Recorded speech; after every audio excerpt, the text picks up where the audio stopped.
September 11, 2001, an Arkansas man was in the south tower of the World Trade Center when the second plane hit.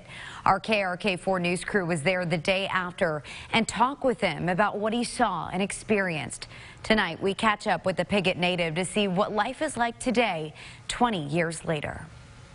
I had my hand on the wall looking out the window, and there was an explosion. The building rumbled.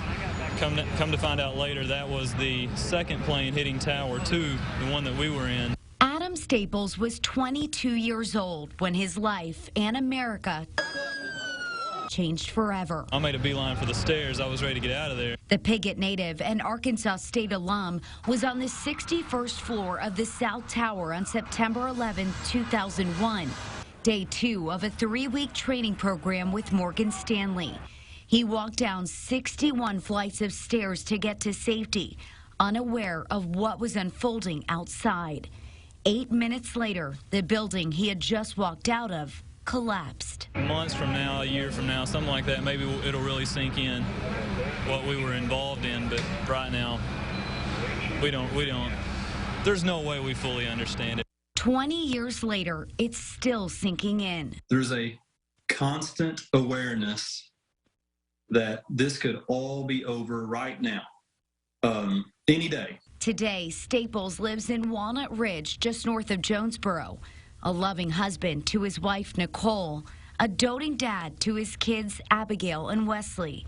He reflects on that fateful day 20 years ago. Particularly the time that I rode the elevator back up to the 61st floor for the last time. If I had been in that elevator when the second plane hit the South Tower, it'd all be over. Recounting the agonizing moments until he could finally get word back home to his family in Arkansas that he was alive. When I think about that day, I think the thing that I think about are the people that were left hanging, waiting for an answer. All these years later, there are still moments that bring him right back. I'll be sitting around with my wife and kids, we'll be enjoying something that's, you know when you're caught up in a moment, and like this particular moment right here is something I want to remember the rest of my life.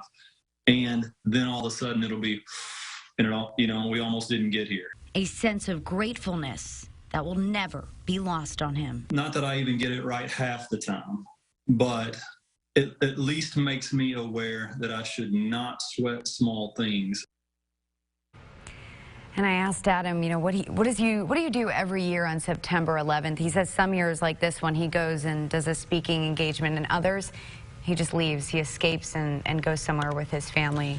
Well, it's one of those things, too, and boy, you can see where it puts perspective in the man's life, where the little things mean a great deal. Yeah, every moment you're with your family, you look and you're just blessed to be able to have that. And it's one of those things that, and it's great, too, that he shares these experiences, because this certainly is something that you don't want to see over time, that other generations kind of just go, well, I kind of remember something about that. I remember someone talking about that, but knowing exactly what happened there. And I asked him that, too. I said, do you ever wish that you weren't remembered as a survivor of 9/11? And he said, to be honest, yes. He wants to live a normal life, but he understands that this was a part of history. He survived. He's grateful, and you can see he's living every day like it's his last. It's one of those things that, and then his kids will appreciate that as well, that understanding of that.